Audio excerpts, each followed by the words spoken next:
Ito talaga ang pinakagusto ko na part sa aking holiday kapag mayroong kainan. Hi, hi, hi! Sunday na naman at holiday naman namin dito sa Hong Kong. Ito talaga ang pinaka-the best part ng aking pagiging OFW dito sa ibang bansa. Ang makalabas sa bahay ni amo.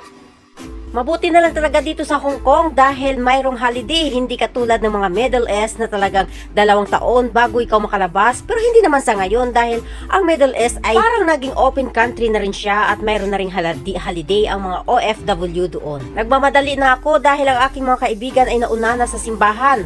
Dahil 24 of December ngayon, araw ng linggo, magsisimba kami dito. As usual, dito pa rin kami nagsisimba sa isang Catholic church dito sa Hong Kong, mga kabilas. Dahil bago namin sinisimulan ang araw ng aming linggo sa aming holiday, nagsisimba talaga kami dito. Ika nga sa kasabihan, laging unahin ng Diyos sa lahat ng bagay. At ngayon magkakasama na kami ng aking mga kaibigan dito sa loob ng simbahan.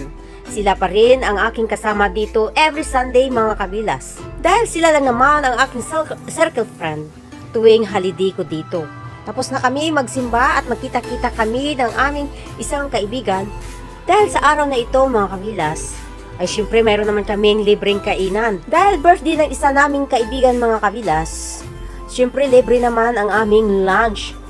Ngayon, nakasakay na kami sa tram at kasama na namin ang birthday girl dito.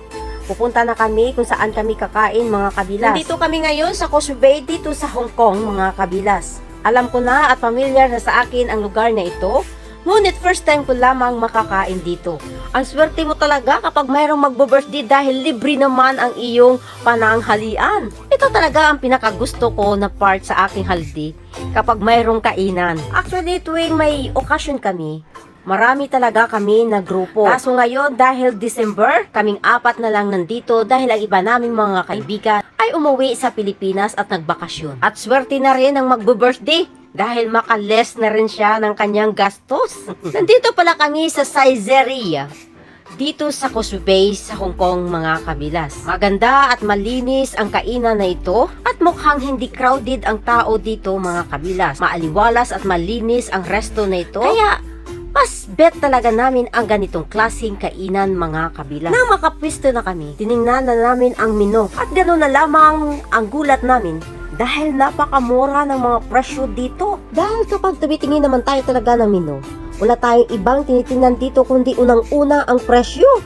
Nasipagpili na kami ng aming mga order, mga kabilas. Hindi tulad noon na kapag nagbe-birthday kami, gumagastos kami ng 1,000 Hong Kong dollars or more pa, mga kabilas. Pero ngayon, kahit ilang order ang orderin mo, hindi ka makakaabot ng 500 dito.